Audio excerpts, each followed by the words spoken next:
Hello class, welcome to Prashant commerce classes. Now आज हम consumer equilibrium का पार्ट 2 कवर करने जा रहे हैं, जिसमें हमारा मेन फोकस रहेगा ऑर्डिनल यूटिलिटी एनालिसिस। ठीक है, नाउ इसमें हम लोग देखेंगे हम लोग क्या क्या टॉपिक्स कवर करने वाले हैं। सबसे पहले वाई ऑर्डिनल यूटिलिटी एनालिसिस, ऐसी क्या ड्रॉबैक्स थी। इसके पहले जो हमने पढ़ा था कार्डिनल यूटिलिटी में ऐसी क्या ड्रॉबैक्स थी जो हमें ऑर्डिनल यूटिलिटी पढ़नी पड़ रही है, पहली चीज़। दूसरी चीज़ हमारा इंडिफरेंस कर्व क्या होता है, क्या प्रॉपर्टीज़ है, उसके क्या एजम्पशंस है, इसको भी हम लोग आज डिटेल में कवर करेंगे। Third thing that is marginal rate of substitution. What do you mean by the marginal rate of substitution, ठीक है, ये हम कवर करेंगे। And last but not the least budget line, उसमें हम लोग what slope properties and changes, इसको भी काफ़ी डिटेल में हम लोग कवर करते हुए चलेंगे। एंड फिफ्थ है हमारा consumer equilibrium bye IC analysis, जो इस लेक्चर का सबसे इम्पोर्टेंट पार्ट है, जो कि यूजुअली पेपर में भी पूछा जाता है। ठीक है, तो ये मोस्ट इम्पॉर्टेंट टॉपिक है। तो ये 4-5 चीज़ हम लोग कवर करते हुए इस लेक्चर में चलेंगे।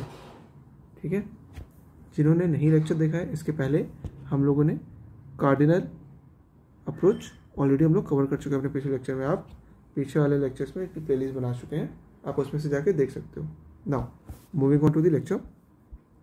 सबसे पहले वाई ऑर्डिनल यूटिलिटी, ऐसी क्या प्रॉब्लम थी, ऐसे क्या इश्यूज थे, प्रॉब्लम थी हमारी किसमें, कार्डिनल यूटिलिटी में, जिस वजह से हम लोग ऑर्डिनल यूटिलिटी पे गए। तो सबसे पहला जो हम लोग देखते हैं रोज़ लाइफ में भी हम लोग नोटिस करते हैं कि जब भी कंज्यूमर को सेटिस्फैक्शन मिलता है ना, जब भी कंज्यूमर को हमें सेटिस्फैक्शन मिलता है ना, वो अपने सेटिस्फैक्शन को नंबर में कभी भी एक्सप्रेस नहीं करता। क्या कभी आपने सुना है कि कोई इंडिविजुअल बोले, फॉर एग्जांपल किसी इंडिविजुअल ने आइसक्रीम कंज्यूम करी और उसने बोला मुझे 10 यूनिट्स ऑफ सेटिस्फैक्शन मिला है? नहीं, ऐसा कभी नहीं होता है। यूजुअली क्या करते हैं लोग रियल वर्ल्ड में लोगों रैंक देते हैं। फॉर एग्जांपल अगर किसी को वनीला आइसक्रीम अच्छी लगी तो वनीला को फर्स्ट कहेगा, अगर उसके बाद किसी को चॉकलेट आइसक्रीम अच्छी लगी उसको सेकंड देगा, फिर मान लीजिए बटर स्कॉच अच्छी लगी उसको थर्ड देगा। तो रियल लाइफ में जो लोग होते हैं ना, वो सेटिस्फैक्शन को नंबर्स में नहीं, नंबर्स यानी कि यूटिल्स में कन्वर्ट नहीं करते, यूटिल्स में एक्सप्रेस नहीं करते, वो किस में एक्सप्रेस करते हैं, वो रैंक में एक्सप्रेस करते हैं। और ये जो रैंक में एक्सप्रेस करने का जो अप्रोच होती है, इसी को हम लोग क्या कहते हैं, ऑर्डिनल अप्रोच। तो ऑर्डिनल अप्रोच जो हमारी है वो कार्डिनल अप्रोच की इस ड्रॉबैक को फुलफिल करती है। इस वजह से हम लोग कार्डिनल अप्रोच के बाद ऑर्डिनल अप्रोच पढ़ते हैं, जो कि ज़्यादा रिलेटेबल है रियल वर्ल्ड से रेदर देन कार्डिनल अप्रोच। ठीक है, नाउ इसमें सबसे पहले चीज़ हम लोग पढ़ते हैं इंडिफरेंस कर्व। सबसे पहला हम लोग जो हमारी जो ऑर्डिनल अप्रोच है, ऑर्डिनल अप्रोच हम लोग किसके थ्रू पढ़ते हैं, हम लोग इंडिफरेंस कर्व के थ्रू पढ़ते हैं। इस वजह से इसको कभी कभी आईसी एनालिसिस भी कहा जाता है, ऑर्डिनल अप्रोच को। ठीक है class, moving on to the indifference curve. अब हम लोग सबसे पहले देखते हैं what do you mean by indifference curve. Actually में इंडिफरेंस कर्व होता क्या है। इंडिफरेंस कर्व सबसे पहला हमारा है, it is a graphical representation. Graphical representation मतलब ये हम लोग हमेशा किस में, ग्राफ में एक्सप्रेस करते हैं। ठीक है, यही सेम चीज़ हमने किस में पढ़ी थी, प्रोडक्शन पॉसिबिलिटी कर्व में भी यही हमने पढ़ा था कि production possibility curve is also a graphical representation. उसकी डेफिनेशन क्या थी, प्रोडक्शन पॉसिबिलिटी कर्व की डेफिनेशन क्या थी, graphical representation of two possible combination of I think graphical representation of possible combination of two goods that can be produce with given resources and technology. तो ये definition थी, तो उसमें भी हमने वर्ड कौन सा यूज़ करा था, ग्राफिकल रिप्रेजेंटेशन। अब यहाँ पे क्या है, ऑफ वेरियस अल्टरनेटिव कॉम्बिनेशंस। इसका क्या मतलब है, कॉम्बिनेशन का मतलब ये है कि केवल ए गुट पे ही फोकस नहीं करेंगे, हम हमेशा 2 गुट को लेकर चलेंगे। कौन कौन से, ए कॉमा बी भी हो सकता है, वो एक्स कॉमा वाई भी हो सकता है, पी कॉमा क्यू भी हो सकता है। तो यहाँ पे वेरियस अल्टरनेटिव कॉम्बिनेशंस है ऑफ 2 गुड्स। तो इसका मतलब ये क्या है कि जो 2 गुड्स की कंडीशन हमेशा क्या होगी, यहाँ पे होनी चाहिए, वो नेसेसरी कंडीशन है इंडिफरेंस कर्व पढ़ने के लिए। ठीक है, और लास्ट में among which the consumer is indifferent. Now बहुत सारे बच्चों को इसमें कन्फ्यूजन होती है, what do you mean bye indifferent. Indifferent का मतलब कि जिसमें से हमें क्या सेटिस्फैक्शन सेम मिल रहा हो, सेम हो, इसको हम लोग कहते हैं इंडिफरेंट। फॉर एग्जाम्पल मान लीजिए ये मिस्टर एक्स है, वो अगर ए कॉमा बी गुड खरीद रहा है तब भी उसको सेटिस्फैक्शन मिल रहा है, हाँ, और मान लीजिए उसने पी कॉमा क्यू गुड खरीदा तब भी उसको सेम सेटिस्फैक्शन मिल रहा है। तो ये क्या है हमारा, इसका हम लोग बोलते हैं ये इसमें कंज्यूमर इज इनडिफरेंट, यानी कि सेम लेवल ऑफ सेटिस्फैक्शन मिल रहा है। जब भी कंज्यूमर को सेम लेवल ऑफ सेटिस्फैक्शन मिलेगा तो हम लोग कहते हैं उसको that the consumer is indifferent. Indifferent का मतलब ये होता है that is same level of satisfaction. तो वापस हम पूरी डेफिनेशन एक साथ पढ़ लेते हैं। पूरी डेफिनेशन हमारी क्या है, it is a graphical representation of various alternative combinations of two goods among which the consumer is indifferent. Combination of two goods among which the consumer is indifferent. Indifferent का मतलब same level of satisfaction. ये हमारा होता है indifference curve. ठीक है class? Now moving on to the next topic. What are the assumptions of indifference curve? अब हम लोग पढ़ते हैं assumptions क्या थी। सबसे पहले हमने indifference curve का हम लोग अब जैसे बताते हैं इंडिफरेंस कर्व हमने पहले व्हाट पढ़ लिया। अब हम लोग पढ़ेंगे इसकी एजम्पशंस, उसके बाद हम लोग इसके पढ़ेंगे प्रॉपर्टीज। तो हम लोग इस लेक्चर में सब कुछ कवर करते हुए चलेंगे।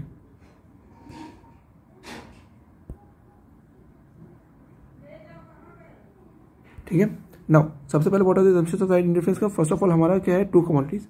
जैसे मैंने आपको बताया यहाँ पे क्या होगा, यहाँ पे हमेशा ए कॉमा बी गुड होंगे, ये कह लीजिए एक्स कॉमा वाई गुड होंगे। ऐसा कभी नहीं होगा कि कोई इंडिविजुअल अपनी इनकम केवल और केवल एक गुड पे खर्च कर दे, ऐसा नहीं होगा। हमेशा जब भी किसी को पैसे मिलेंगे वो हमेशा ट्रू गुड्स पर खर्च करेगा। ये सबसे बेसिक असम्पशन है हमारे इंडिफरेंस कर्व की। ठीक है, देखो मैंने आप लिखा भी है, fix amount of income it will be spent on the to commodities. एक इनकम पे कभी नहीं, एक जो हमारी इनकम है एक गुड पे नहीं बल्कि दो गुड्स पर खर्च होगी। तो सबसे पहले बेसिक असम्पशन हमारी यही है। Now moving on to the next, सबसे सेकंड हमारी ऑर्डिनल यूटिलिटी। ऑर्डिनल यूटिलिटी का मतलब क्या कि यहाँ पे जो भी सेटिस्फैक्शन होगा ना, कंज्यूमर को जो भी सेटिस्फैक्शन डिराइव होगा वो उसको क्या करेगा, रैंक करेगा। कार्डिनल अप्रोच जैसे नहीं जिसमें वो नंबर देता था, नहीं, यहाँ पे वो यूटिल्स में एक्सप्रेस नहीं करेगा ना, वो क्या करेगा, रैंक करेगा। अगर उसको एक गुड से ज़्यादा सेटिस्फैक्शन है तो ए को टॉप पे रखेगा, बी से कम मिले तो बी को नीचे रखेगा। तो यहाँ पे वो क्या करते हैं, रैंक करते हैं गुड्स को, कि जिससे सेटिस्फैक्शन ज़्यादा मिल रहा है उनको वो टॉप रैंक करेंगे और जिससे कम मिल रहा है तो उनको वो लोअर रैंक करेंगे। Now moving on to third है हमारा असम्पशन में सबसे पहला, that is diminishing marginal rate of substitution. इसका क्या मतलब है, हमने पीपीसी में पढ़ा था। पीपीसी में हमारे पास क्या था,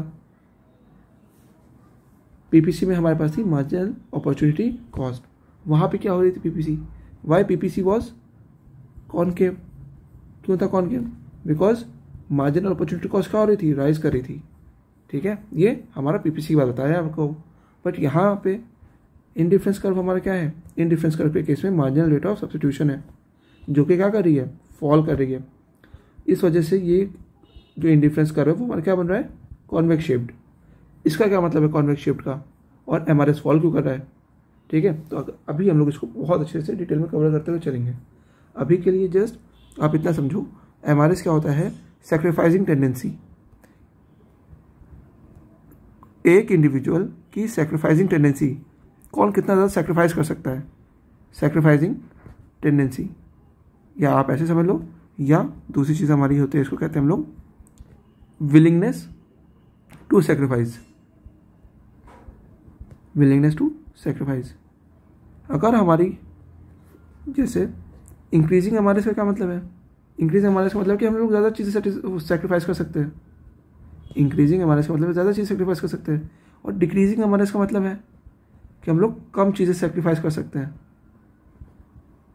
कम चीज़ें सैक्रिफाइस कर सकते हैं। और इसी वजह से जब हम कम चीज़ें सैक्रिफाइस करते हैं, इसी वजह से जो हमारा इंडिफरेंस कर्व होता है वो क्या बनता है, हमारा कॉन्वेक्स शेप्ड।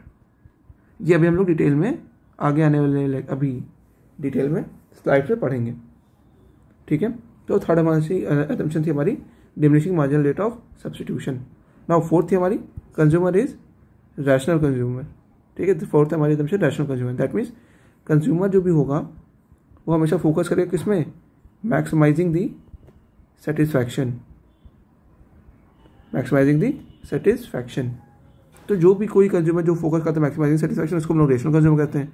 और यहाँ पर उसको कह लो जिसके पास क्या हो, बेटर डिसीजन मेकिंग कर सके, जो बेटर डिसीजन मेकिंग कर सके, वो हमारे क्या होते हैं, वो सब हमारे होते हैं रेशनल कंज्यूमर। तो ये थी हमारी 4 असम्पशन किसकी, हमारे इंडिफरेंस कर्व की। नाउ वापस एक बार इंडिफरेंस कर्व की असम्पशन सारी एक साथ हम लोग पढ़ते हैं।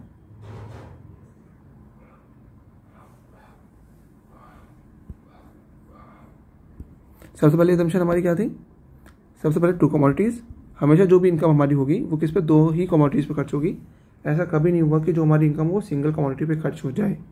दूसरा ordinal approach, what do you mean bye ordinal utility. Ordinal utility का मतलब क्या है, जो भी हम लोग को सेटिस्फैक्शन मिलेगा वो हम लोग किस में डिराइव करेंगे, या उसमें हम लोग रैंक में एक्सप्रेस करेंगे ज़्यादा then number of utils. Third है हमारा diminishing marginal rate of substitution, यानी कि यहाँ का मतलब क्या है, इसका मतलब ये है कि हमारी जो विलिंगनेस है, विलिंगनेस टू सेक्रीफाइस क्या हो गई है, वो विलिंगनेस टू सेक्रीफाइस क्या हो गई है, कम हो गई है। जब हमारी विलिंगनेस टू सेक्रीफाइस कम हो गई है, इस वजह से ही हमारा जो आईसी कर्व है वो हमारा क्या बन रहा है, कॉन्वेक्स। ये हम लोग आगे आने वाले स्लाइड में अच्छे से डिटेल में कवर करेंगे अभी। फोर्थ है हमारी असम्पशन है रेशनल कंज्यूमर, यानी कि रेशनल कंज्यूमर वो जो हमेशा कोई भी गुड्स को परचेज कर रहा है for the maximum satisfaction, in order to maximize his satisfaction. ये हमारे 4 असम्पशंस हैं इंडिफरेंस कर्व के। Now next topic is marginal rate of substitution. Now इसमें हमें क्या फोकस करना है, हमने जैसे पीपीसी में क्या पढ़ा था, मार्जिनल अपॉर्चुनिटी कॉस्ट, वैसे ही हम लोग इंडिफरेंस कर्व में क्या पढ़ेंगे, मार्जिनल रेट ऑफ सब्स्टिट्यूशन। ठीक है, पीपीसी में जो हमारी मार्जिनल अपॉर्चुनिटी कॉस्ट वो क्या हो रही थी, राइज कर रही थी। इस वजह से वो क्या शेप आ रहा था उसका, कॉनकेव शेप्ड। आईसी में एमआरएस क्या कर रही है, फॉल कर रही है, इस वजह से यहाँ पे इसका शेप आ रहा है हमारा कॉन्वेक्स। ठीक है, ये मैं आपको पहले ही क्लियर करते हुए चलो क्या डिफरेंस है दोनों में। Now moving on to the marginal rate of substitution. सबसे पहले हमें इसमें फोकस करना है कि इट इज़ अ रेट। ठीक है, मैंने आपको जो पहले बताया था इसका मतलब क्या था, मैंने जब आपको पहले बताया था एमआरएस क्या था, MRS refers to willingness to sacrifice है, विलिंगनेस टू सेक्रीफाइस, यानी कोई कितना सेक्रीफाइस कर सकता है। अगर कोई बंदा ज़्यादा सेक्रीफाइस कर सकता है तो उसकी एमआरएस ज़्यादा होगी, कोई कम सेक्रीफाइस कर सकता है तो उसकी एमआरएस कम होगी। ठीक है, नाउ अब पूरा डेफिनेशन पढ़ते हैं। It is a rate at which commodities can be substituted. Substituted का क्या मतलब है, they can be sacrificed with each other so that total satisfaction of the consumer remains the same. ठीक है, what is the marginal rate of substitution? It is a rate at which commodities can be substituted with each other so that total satisfaction of the consumer remains the same. ठीक है, now what is formula इसका क्या था, it is the units of be willing to, देखिए sacrifice, कोई कितनी units क्या कर रहा है, सेक्रीफाइस कर रहा है to gain an additional unit of other unit. How many units क्या कर रहे हैं वो लोग, सेक्रीफाइस कर रहे हैं। ठीक है, to gain one additional unit.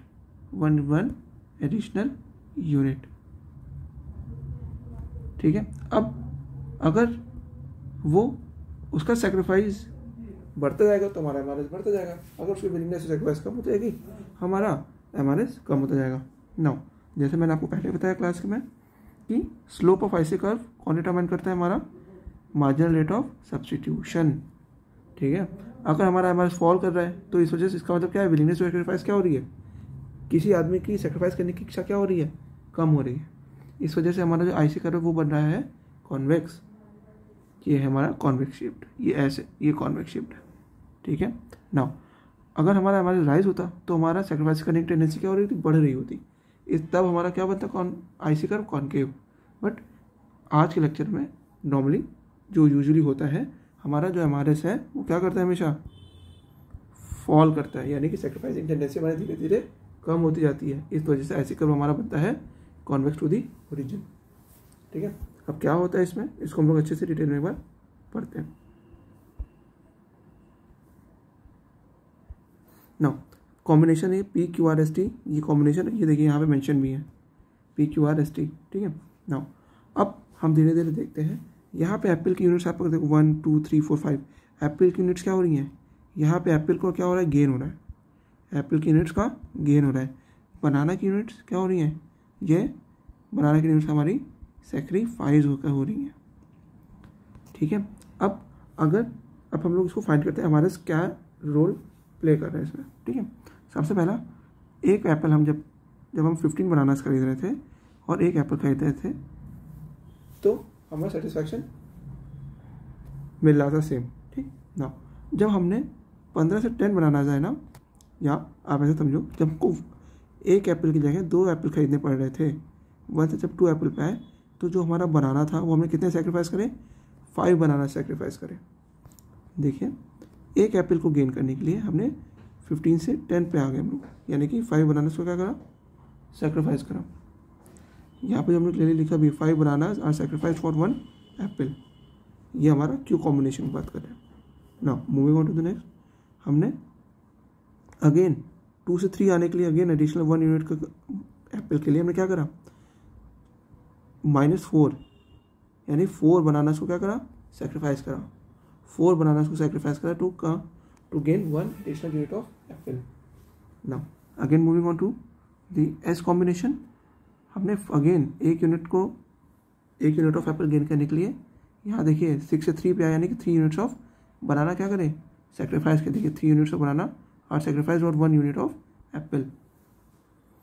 Last में भी हमारा देखिए 1 यूनिट और यहाँ से हमने 2 units of apple 2 units of banana sacrifice किया to gain 1 additional unit of apple. तो हमने क्या फाइंड करा, हमने जब हमने फॉर्मूला लिखा था तो एमआरएस क्या था हमारा, एमआरएस हमारा था कितना हम सेक्रीफाइस कर रहे हैं, हाँ, अपॉन गेन। हमने कितनी यूनिट्स को बनाने सेक्रीफाइस करी, पहले 5 करी, फिर 4 करी, फिर 3 करी, फिर 2 करी, but to gain at 1 additional unit of apple. तो धीरे धीरे हमारी एमआरएस क्या हो रही है, यहाँ पे हमारी एमआरएस क्या कर रही है, फॉल कर रही है। एमआरएस क्या हो रही है, देखिए पहले 5 बनाना सेक्रीफाइस करी, फिर 4 बनाना, फिर 3 बनाना, फिर 2 बनाना। अब बाद में होता तो शायद 1 बनाना सेक्रीफाइस करते फॉर 1 एप्पल। ऐसा भी सिचुएशन आता है हम कोई बनाना सेक्रीफाइस ही ना करते एप्पल के लिए। तो इसका मतलब क्या हुआ, जो हमारी विलिंगनेस टू सेक्रीफाइस है, जो हमारी टेंडेंसी, जो हमारी चाहत है सेक्रीफाइस की, वो क्या हो रही है, इतनी जा रही, कम होती जा रही है। देखिए 5 थी, 4 थी, 3 और फिर 2, क्या होती जा रही है, धीरे धीरे कम होती जा रही है। तो इसकी वजह से विलिंगनेस सेक्रीफाइस जब हमारी कम हुई तो हमारा एमआरएस फॉल हुआ। जब हमारा एमआरएस फॉल हुआ इस वजह से हमारा जो आईसी कर्व वो क्या बना, कॉन्वेक्स टू दी ओरिजिन, जो ये देखिए। और हर एक चीज़ बताता हूँ, ये शायद अगर इसको कंज्यूम करेंगे तब भी सेम लेवल ऑफ सेटिस्फैक्शन मिलेगा, इसको कंज्यूम करेंगे तब भी सेम लेवल ऑफ सेटिस्फैक्शन मिलेगा। तो कोई भी कॉम्बिनेशन, चाहे वो पी ले ले, क्यू ले ले, आर ले ले, एस ले ले, टी ले ले, लेवल ऑफ सेटिस्फैक्शन सारे कॉम्बिनेशन में सेम ही है, किसी में ज़्यादा किसी में कम नहीं होगा सेटिस्फैक्शन। यही हमारा इंडिफरेंस कर्व एनालिसिस का पार्ट है। ठीक है, now moving on to the next topic, इसको जो हमने यहाँ पे पढ़ा ना, वाई एमआरएस फॉल्स, ये हम अब अच्छे से यहाँ नेक्स्ट अपनी स्लाइड में कवर करते हुए चल रहे हैं। ठीक है, now moving on to the properties of IC curve. सबसे पहले प्रॉपर्टी हमारी आईसी कर्व की है, that is IC curve is convex to the origin. सबसे पहली प्रॉपर्टी हमारी IC curve is convex to the origin. इसका क्या मतलब है, अगर मैं आपको ग्राफिकली बताऊं तो ये होता है हमारा कॉन्वेक्स शेप्ड। तो ये है हमारा IC curve is convex to the origin. Now सबसे पहला कॉम्बिनेशन कोई भी वो चूज़ कर लो, फॉर एग्जाम्पल हमने कॉम्बिनेशन पी चूज़ करा जिससे 1 एप्पल हो 15 बनाना ले रहा था। ठीक है, अब हम क्या कर रहे हैं, अब हम लोग यहाँ पे देखते हैं,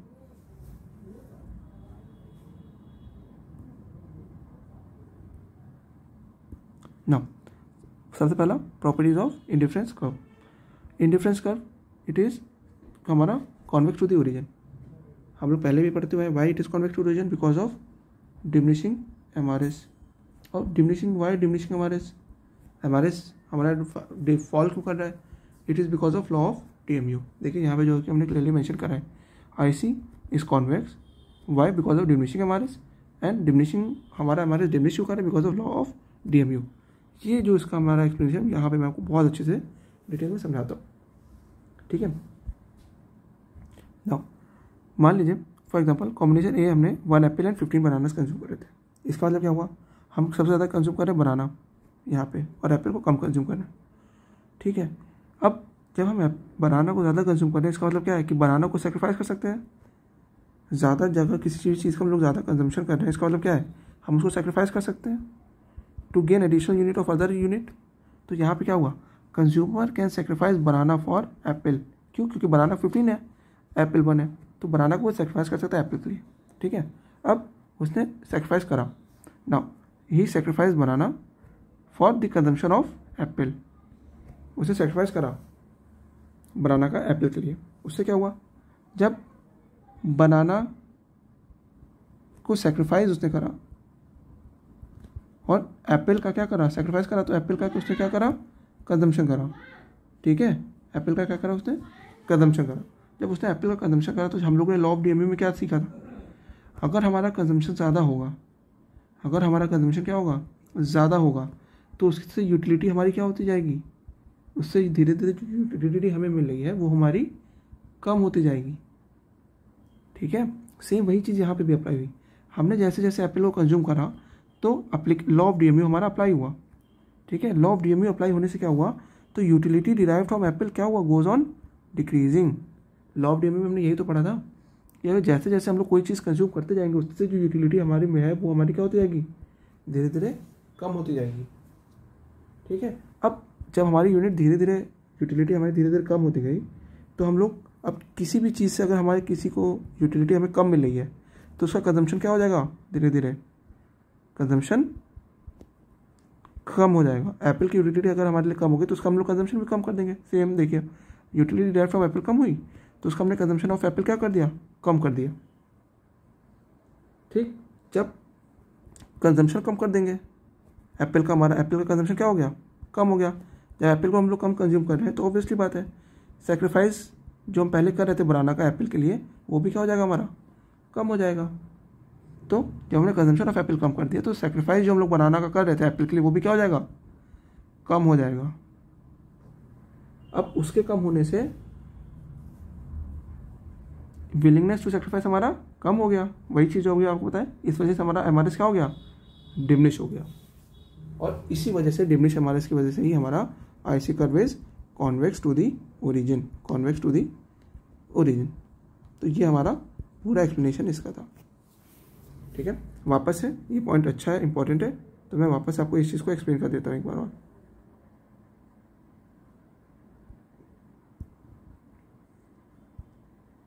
ठीक है, नाउ सबसे पहली प्रॉपर्टी थी हमारी, it is convex to the origin, why because of diminishing MRS, and why MRS diminishes because of law of DMU, ठीक है। नाउ इस कॉम्बिनेशन में, कॉम्बिनेशन P में वो 15 बनाना कंज्यूम कर रहा है एंड 1 एप्पल, दैट मीन्स जिसका ज़्यादा कंजम्पशन कर रहा है उसको वो सेक्रीफाइस भी कर सकता है। नाउ कंज्यूमर क्या करेगा, सेक्रीफाइस करेगा बनाना फॉर दी एप्पल। तो इसने यहाँ पे बनाना को सेक्रीफाइस कर रहा है किसके लिए, एप्पल के लिए। Now he will sacrifice banana for consumption of more Apple. अब जब उसने एप्पल कंज्यूम करा तो एप्पल को ज़्यादा कंज्यूम करते करते करते करते उसकी जो यूटिलिटी डिराइव फ्रॉम एप्पल थी वो क्या हो गई, कम हो गई। जब यूटिलिटी डिराइव फ्रॉम एप्पल कम हुई तो उसका कंजम्पशन भी एप्पल का क्या हो जाएगा, कम हो जाएगा। जब कंजम्पशन ऑफ एप्पल कम हो गया तो उसकी जो सेक्रीफाइसिंग टेंडेंसी है, यानी विलिंगनेस टू सेक्रीफाइस है बनाना की एप्पल के लिए, वो भी क्या हो जाएगी, कम हो जाएगी। जब हमारी सेक्रीफाइसिंग टेंडेंसी कम हो गई तो हमारा एमआरएस क्या हो गया, डिमिनिश हो गया। तो ये हमारा कनेक्शन था एमआरएस और DMU के बीच। आई होप आपको ये अच्छे से समझ में आया होगा। Now moving on to the second characteristic. सबसे पहला सेकंड कैरेक्टरिस्टिक हमारी क्या है, IC curve is slopes, IC curve slopes downward. IC curve slopes downward same हमारा जैसे PPC में हमने पढ़ा था, PPC कर्व ऑल्सो, PPC भी हमारा क्या था, स्लोप्स डाउनवर्ड। जब भी वर्ड स्लोप्स डाउनवर्ड का मतलब आए ना तो इसका मतलब यही होता है कि consumption of one good can be done या can be increased only by decreasing the consumption of other good. अगर हमारे पास 100 रुपये हैं, 100 रुपये में हमें पहले हम पहले वीट खरीद रहे थे, अब हमें 100 रुपये में मान लीजिए हमें राइस और वीट दोनों खरीदने हैं, राइस और वीट दोनों खरीदने हैं, तो हमें वीट की कंजम्पशन कम करनी पड़ेगी, तभी हम लोग राइस खरीद पाएंगे। अगर पहले जैसे क्वांटिटी का वीट खरीदेंगे तो हम लोग राइस नहीं खरीद पाएंगे। तो इसका ये मतलब है, इसका मतलब क्या है सिंपल, कि consumption of one good can be increased only by decreasing the consumption of other good और by taking the resources from the other good. तो सेकंड हमारा कैरेक्टरिस्टिक ऑफ इंडिफरेंस कर्व ये है। Now moving on to the third, higher indifference curve represents higher level of satisfaction. ठीक है, अब 3 IC curve है हमारे, IC1, IC2, IC3। इन तीनों में अगर मैं आपसे बोलूँ हायर लेवल ऑफ सेटिस्फैक्शन कौन दे रहा है, तो कभी भी जो सबसे ज़्यादा हायर आगे होगा यानी कि IC3, वो हमें higher level of satisfaction provide करेगा। और उसके कंपैरिजन में IC1 जो कि सबसे नीचे है, वो हमारा lower level of satisfaction provide करेगा, लोअर सेटिस्फैक्शन प्रोवाइड करेगा। एज अ रैशनल कंज्यूमर, एक कंज्यूमर हमेशा कौन सा हमारा कॉम्बिनेशन चूज़ करेगा, वो हमेशा वो कॉम्बिनेशन चूज़ करेगा जिसमें उसका सेटिस्फैक्शन वो ज़्यादा डिराइव कर सके। ठीक है ना, एक IC कर्व, एक हमारी assumption थी 2 IC curve can not represent same level of satisfaction. ठीक है, तो फोर्थ हमारा पॉइंट है IC curve can never intersect each other. मतलब ये फॉर एग्जांपल ये हमारा एक IC कर्व ये है और एक हमारा IC कर्व ये है। ठीक है, अब इसका मतलब ये है कि ये दोनों IC कर्व एक दूसरे को इंटरसेक्ट नहीं कर सकते। क्यों इंटरसेक्ट नहीं कर सकते? बिकॉज ये वाला वाइट वाला IC कर्व है वो अलग लेवल ऑफ सेटिस्फैक्शन शो कर रहा है, पिंक वाला IC कर्व अलग लेवल ऑफ सेटिस्फैक्शन शो कर रहा है। कोई भी 2 IC curve same level of satisfaction show ही नहीं करते हैं, कोई भी सेम लेवल ऑफ सेटिस्फैक्शन नहीं शो करते हैं, जब same level of satisfaction show नहीं करते हैं, इस वजह से वो कभी भी आपस में इंटरसेक्ट नहीं कर सकते। तो ये रीज़न, ये IC curve can never intersect each other.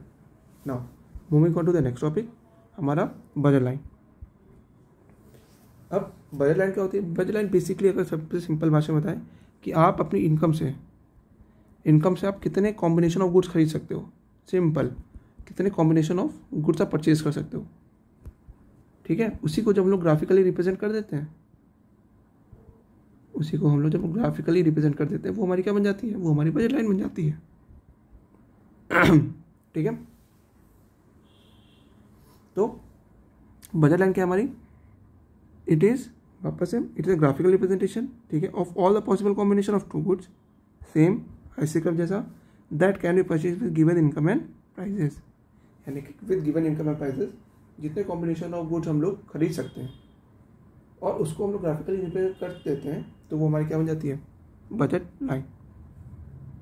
देखिए, जैसे फॉर एग्जांपल हमारी इनकम 20 है, प्राइस ऑफ X गुड है 10 रुपये, प्राइस ऑफ Y गुड है 10 रुपये। अगर हमने पूरी इनकम ये X गुड पे खर्च कर दी तो 2 X गुड खरीद सकेंगे और 0 Y। अगर हमने पूरी इनकम Y गुड पे खर्च कर दी तो X गुड का कुछ भी नहीं खरीद सकते हैं, Y गुड के दोनों गुड खरीद लेंगे हम। अगर हमने दोनों इनकम में दोनों चीज़ें खरीदी, X और Y दोनों, तो एक हम X खरीद सकते हैं गुड और एक हम Y के गुड खरीद सकते हैं। तो बेसिकली यही हमारा greatest possible combination of 2 goods है जो कि हम एक अपनी इनकम से परचेज कर सकते हैं। ठीक है, सेम वही चीज़ हमारा इनकम इज इक्वल टू क्या? Price into quantity, price of quantity of यहाँ पे 1 कमोडिटी है, प्राइस ऑफ क्वांटिटी ऑफ यहाँ पे सेकंड कमोडिटी है। तो इसमें कोई हार्ड एंड फास्ट रूल नहीं आसान है कि फॉर एग्जाम्पल दी हुई इनकम से कितने डिफरेंट कॉम्बिनेशन ऑफ 2 गुड्स आप खरीद सकते हो, वो आपका क्या है? बजट लाइन है, सिंपल। ठीक है, नो आई थिंक यहाँ पे मेरे से कुछ कहने में आई थिंक बजट लाइन नहीं, आई थिंक यहाँ पे शायद बजट सेट होगा, तो बजट सेट है, शायद बजट मैप होगा। तो इट इज़ ऑल्सो, यहाँ पे बस सिंपल सा वर्ड है, सेट है। It is all the possible, same वही डेफिनेशन हमारी, all the possible combination of 2 goods that can be purchase with given income prices. यहाँ पे डिफरेंट लेवल्स आ जाएंगे। ठीक है, now moving on to the next topic, what is the slope of budget line. Slope of budget line क्या है? जैसे हमारा PPC कर्व का स्लोप क्या था? Marginal opportunity cost. ठीक, IC कर्व का क्या था? हमारा मार्जिनल रेट ऑफ सब्स्टिट्यूशन था स्लोप। अब इसका क्या है? हमारा बजट लाइन का कर्व क्या है? बजट लाइन का हमारा है प्राइस रेशियो। इसका क्या मतलब है? प्राइस रेशियो का मतलब है price of the X good upon price of the Y commodity, या price of X commodity and price of upon price of Y commodity. और इसी को हम लोग क्या कहते हैं? Marginal rate of exchange.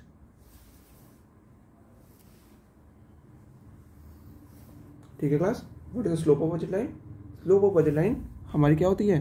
Price ratio. What is price ratio? Price ratio होती है हमारी price of X commodity upon price of Y commodity, और इसी को प्राइस रेशियो को हम लोग क्या कहते हैं? Marginal rate of exchange. ठीक है। Now moving on to next, हमारा है properties of budget line. Properties of budget line obviously याद है डाउनवर्ड स्लोपिंग। मैंने आपको बताया कोई भी चीज़ डाउनवर्ड स्लोपिंग कब होगी, हम लोग कब डाउनवर्ड स्लोपिंग कहते हैं? When one good, why downward? Because one good can be purchased by sacrificing कह लीजिए, या by taking the resources of other good, taking the resources of the other good. इस वजह से हर एक स्लोप जो हमारा स्लोपिंग डाउनवर्ड होता है। Why it is downward sloping? Because we can, जैसे हम लोग बजट लाइन कंटेक्स्ट में पढ़ रहे हैं, तो हम लोग we can purchase other good by taking resources from the other good. ठीक है, एक कमोडिटी को हम लोग क्वांटिटी को खरीद सकते हैं। नाउ सेकंड है हमारा straight line. Straight line why? Because price ratio is क्या है हमारा? कांस्टेंट है। प्राइस रेशियो कांस्टेंट का मतलब क्या है कि price of X and price of Y remains the same throughout, constant throughout. इस वजह से हमारी जो बजट लाइन होती है वो हमेशा क्या होती है? वो it is a straight line.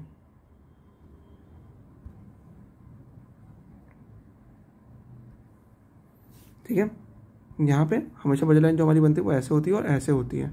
ये स्लोपिंग डाउनवर्ड है, यहाँ से लेके यहाँ तक जो जा रही है स्लोपिंग डाउनवर्ड। और स्ट्रेट लाइन का मतलब क्या है कि जो ये हमारा प्राइस रेशियो है, प्राइस रेशियो वो क्या है हमारा? वो हमारा कांस्टेंट है। ये हमें बजट लाइन से पता चलता है ना। नेक्स्ट टॉपिक हमारा है what are the changes in the budget line. Budget line में कैसे चेंजेस आ रहे हैं? ठीक है, ऑब्वियसली जैसे हमने पहले पढ़ा था पीपीसी में, वैसे ही हमारा बजट लाइन में भी है। दो तरीके के चेंजेस होते हैं। सबसे पहले हमारा शिफ्ट और दूसरा हमारा रोटेशन। शिफ्ट मत कब होगा? जब हमारा चेंज इन इनकम होगा।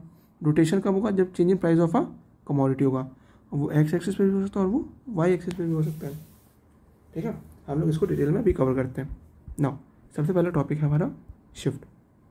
जब हमारा क्या हो रहा है? इनकम में चेंज हो रहा है। अब अगर हमारी इनकम में इंक्रीज़ हुआ तो हमारा जो बजट लाइन जो पहले यहाँ पे थी वो कहाँ शिफ्ट हो जाएगी? राइटवर्ड शिफ्ट हो जाएगी।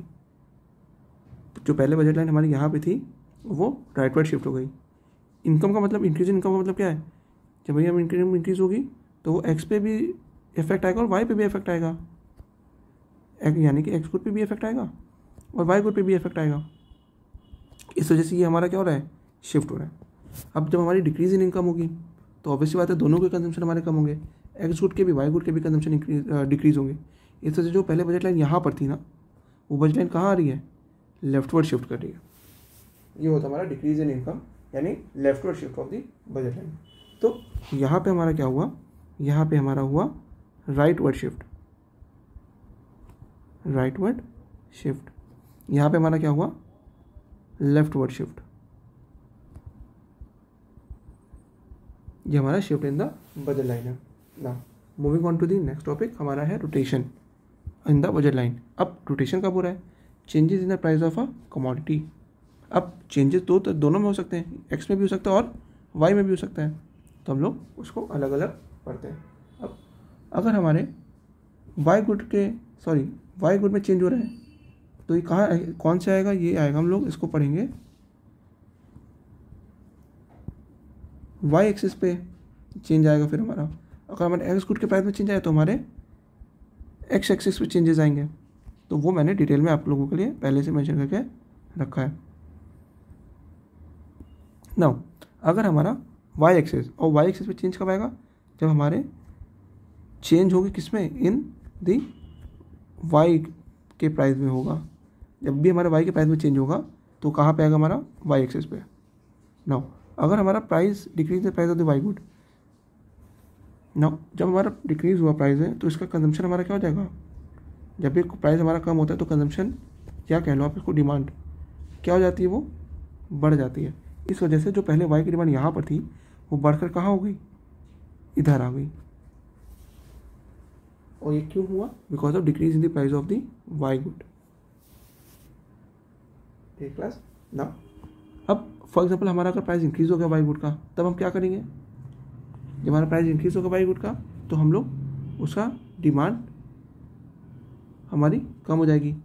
ठीक है, इस वजह से जो पहले यहाँ पे था वाई गुड हम लोग इतना कंज्यूम करते थे, अब हम लोग कितना कंज्यूम करेंगे? यहाँ पे हमारी इसकी कम हो गई उसकी कंजम्पशन। इसको हम लोग कहते हैं rotation on Y axis, because Y good के प्राइसेस में चेंज हो रहे हैं। ठीक है, नाउ हम लोग देखते हैं रोटेशन ऑन एक्स एक्सिस। अब ये कब होगा? जब हमारे एक्स गुड के प्राइस में क्या होगा? चेंज होगा। ठीक, when decrease in the price of X good. ठीक, अब हम इसमें क्या देखते हैं? जब हमारा decrease price of X good, obviously उसकी डिमांड क्या हो जाएगी? बढ़ जाएगी। इस वजह से जो पहले यहाँ कंजम्पशन होती थी उसी कंजम्पशन बढ़ के यहाँ पे चली जाएगी। ठीक है, अब जब हमारा increase in price of X good हुआ तो उसकी जो डिमांड है वो क्या हो जाएगी? कम हो जाएगी। तो जो पहले उसकी कंजम्पशन यहाँ तक थी उसी कंजम्पशन घट के इधर आ जाएगी। ठीक है, तो ये हमारा पार्ट है रोटेशन का। एकदम शॉर्ट में अगर मैं बताऊँ तो changes in budget line, changes in the budget line दो तरीके की हैं। एक है हमारा शिफ्ट और एक है हमारा रोटेशन। ठीक है, शिफ्ट में हमारा क्या है? शिफ्ट में नॉर्मली अगर यहाँ से मैं शिफ्ट में हमारा सिंपल सा है, हमारा इनकम ऑफ द कंज्यूमर जब चेंज होती है, इनकम जब चेंज होती है, इनकम अगर बढ़ी है तो हमारा राइटवर्ड शिफ्ट होगा। इनकम अगर हमारी कम हुई है तो कौन सा शिफ्ट होगा? लेफ्टवर्ड शिफ्ट होगा। रोटेशन दो एक्सिस पे हो रही है, एक्स एक्सिस पे और वाई एक्सिस पे। वाई एक्सिस पे कब? एक्स एक्सिस पे कब? सॉरी, जब हमारे एक्स के change in price of x. तो अगर कम हो रहा है तो हमारा पॉजिटिव है, क्योंकि कम प्राइस होगा तो ज़्यादा डिमांड होगी, और अगर ज़्यादा हो रहा है तो चेंजेस क्या है? नेगेटिव चेंज है। ठीक, यानी डिमांड कम होगी। वाई एक्सिस पे भी सेम है, अगर हमारे वाई पे कोई चेंज आएगा वाई के प्राइसेस में तो हमारा रोटेशन होगा वाई एक्सिस पर। इसमें बढ़ेगा कब? अगर हमारा प्राइस बढ़ेगा तो जो वाई गुड की डिमांड क्या हो जाएगी? कम हो जाएगी। अगर हमारा वाई का प्राइस कम हो गया तो वाई गुड की डिमांड क्या हो जाएगी? बढ़ जाएगी। तो ये हमारा एकदम शॉर्ट में हमारा बजट लाइन का चेंजेस था जो हमने अभी कवर कर लिया। नाउ लास्ट टॉपिक जो हमारा इस लेक्चर का है वो है हमारा consumer equilibrium under IC analysis, जो सबसे इंपॉर्टेंट टॉपिक है from the paper point of view. Now सबसे पहली कंडीशन क्या है हमारी? MRS X Y is equal to P X upon P Y. याद है एमआरएस एक्स वाई ये किसका स्लोप है? It is a slope of IC curve. P X upon P Y किसका कर्व स्लोप है? It is a slope of budget line. ठीक है, तो ये हमारा जो हमारे स्लोप ऑफ आईसी कर्व है वो हमारे स्लोप ऑफ बजट लाइन के बराबर होना चाहिए। अब इसी को हम लोग दूसरे तरीके से कहते हैं बजट लाइन। देखो ये है ना हमारा स्लोप ऑफ बजट लाइन, तो इसी में से हमने लिया है बजट लाइन। यहाँ इस tangent to the indifference curve, यहाँ से हमारा इंडिफरेंस कर्व हमने ले लिया। टेंजेंट का मतलब क्या है? कि बजट लाइन बराबर होनी चाहिए इंडिफरेंस कर्व की, यानी टेंजेंट का मतलब एकदम सिंपल टर्म में समझो कि एक पॉइंट में टच होने चाहिए बजट लाइन और इंडिफरेंस कर्व। उसको हम लोग क्या मानेंगे? उसको हम लोग मानेंगे कि वो हमारा इक्विलिब्रियम है। ठीक है, तो पहली कंडीशन हमारी क्या है? वापस से पहली कंडीशन हमारी है MRS X Y equal to P X upon P Y. That means budget line is tangent to the indifference curve. ठीक,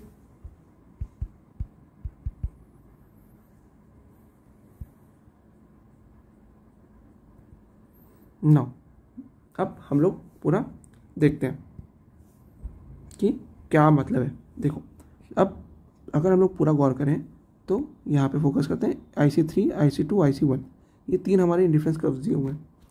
अब हमारा जो इक्विलिब्रियम है वो कहाँ इस्टेब्लिश हुआ है? हमारा इक्विलिब्रियम ई पर इस्टेब्लिश हुआ है। अब बात आती है हमारा इक्विलिब्रियम इस पे ही क्यों इस्टेब्लिश हुआ, यहाँ क्यों नहीं इस्टेब्लिश हुआ? वो IC2 पर ही क्यों इस्टेब्लिश हुआ इक्विलिब्रियम? हमारा IC3 पर क्यों नहीं हुआ और IC1 पे क्यों नहीं हुआ? ना, हम लोग पहले इस पर फोकस करते हैं। सबसे पहला कंडीशन है हमारा IC1। हम लोग IC1 पे हमारा इक्विलिब्रियम क्यों नहीं आया? तो IC1 पे इक्विलिब्रियम इस वजह से नहीं आया क्योंकि यहाँ पे कंज्यूमर को ना मैक्सिमम सेटिस्फैक्शन नहीं मिल रहा है इस पॉइंट पे, मैक्सिमम सेटिस्फैक्शन नहीं मिल रहा है। क्यों? क्योंकि वो और ज़्यादा सेटिस्फैक्शन अर्न कर सकता है। कहाँ पे? IC2 पर। यहाँ पे IC1 पर मैक्सिमम सेटिस्फैक्शन उसको नहीं डिराइव हो रहा है, इस वजह से वो IC1 उसके लिए इक्विलिब्रियम हो ही नहीं सकता। ठीक है। नाउ दूसरी कंडीशन हमारी कि IC3 पे हमारा इक्विलिब्रियम क्यों नहीं है?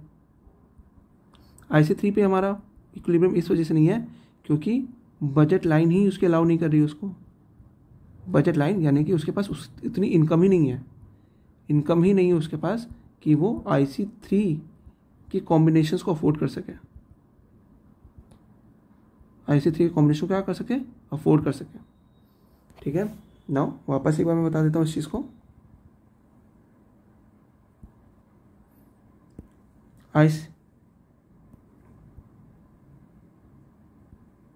IC1 पर वो इक्विलिब्रियम क्यों नहीं है? इक्विलिब्रियम क्यों नहीं अटेन करा? क्योंकि उसको कम सेटिस्फैक्शन मिल रहा है यहाँ से। अटेनेबल तो है, सेटिस्फैक्शन कम मिल रहा है, इस वजह से वो हमारा क्या है?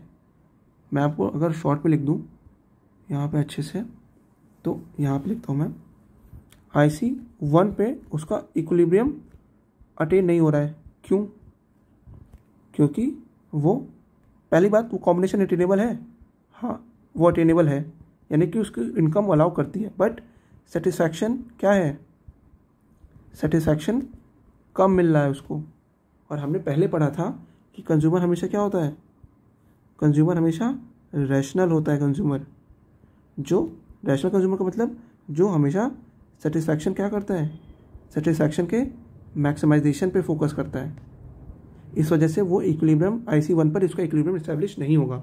नाउ अब दूसरी बारे में बात करते हैं, हम लोग IC3 के बारे में बात करते हैं कि IC3 पे हमारा इक्विलिब्रियम इस्टेब्लिश क्यों नहीं हो रहा है। नाउ IC3 पे हमारा इक्विलिब्रियम क्यों नहीं इस्टेब्लिश हो रहा है, इस पर फोकस करते हैं। क्यों? सबसे पहला क्या उसका सेटिस्फैक्शन उसको ज़्यादा मिल रहा है? IC3 पे सेटिस्फैक्शन उसका ज़्यादा है, हाँ सेटिस्फैक्शन ज़्यादा है। किसके मुकाबले? IC2 के मुकाबले उसका सेटिस्फैक्शन IC3 पे ज़्यादा। क्यों ज़्यादा है?